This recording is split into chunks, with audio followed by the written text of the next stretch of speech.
نہیں پڑتی۔ ایک اور بزرگ ہیں، بہت بڑے بزرگ ہیں، نام کیا لوں اور ان کا حلقہ ارادت کتنا ہے آپ سے عرض کروں تو آپ حیران رہ جائیں، لیکن میں نہیں وہ حلقہ ارادت جو ان کے ساتھ وابستہ ہے ان کا بھی ذکر کرنا چاہتا۔ ان بزرگوں سے، اس حضرت صاحب سے ایک دن مرید نے پوچھا، حضرت صاحب دل بڑا کرتا ہے کہ خواب میں اللہ ذوالجلال والاکرام کی زیارت ہو جائے، خواب میں اللہ ذوالجلال کی زیارت ہو جائے۔ خواب میں اللہ ذوالجلال کی زیارت نبی علیہ السلام کو بھی ہوئی۔ خواب میں جو چیز اللہ کے نبی کو حاصل ہو سکتی ہے کرامتاً، وہ ولی کو بھی ہو سکتی ہے۔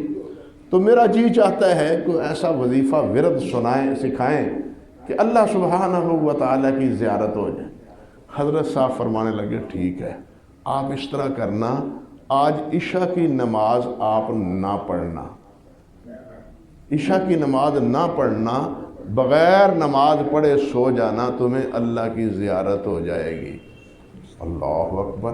وہ مرید صاحب پریشان ہو گئے کہ یہ کیا معاملہ ہے، وہ فرض نماز کا چھوڑ دینا اور فرض نماز پہ چھوڑنے پر اللہ کی زیارت ہونا، زیارت کی میری تو مرمت ہونی چاہیے، چاہے جائے کہ اللہ کی زیارت ہو۔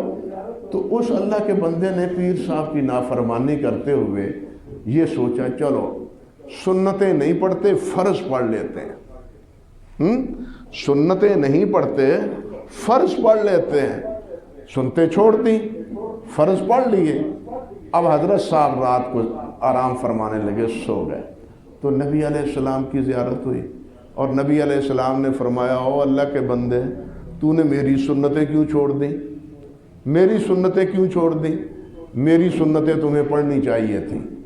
اب صبح ہوئی تو پیر صاحب کی خدمت میں حاضر ہوئے کہ حضرت صاحب میں نے تو ایسے کیا، فرض پڑھ لیے، سنتیں چھوڑ دی۔ اللہ اکبر۔ تو نبی علیہ السلام نے ناراضگی میں مجھے خواب میں فرمایا کہ تم نے سنتیں کیوں چھوڑی ہیں میری، وہ سنتیں تو میری تھیں، میں نے ان کا اہتمام کیا اور پڑھا ہے اور تمہیں اس کے پڑھنے کا حکم دیا ہے، تو تم نے وہ چھوڑ دی، میرے حکم کی مخالفت کی اور فرض پڑھ لیے اللہ کے حکم سے۔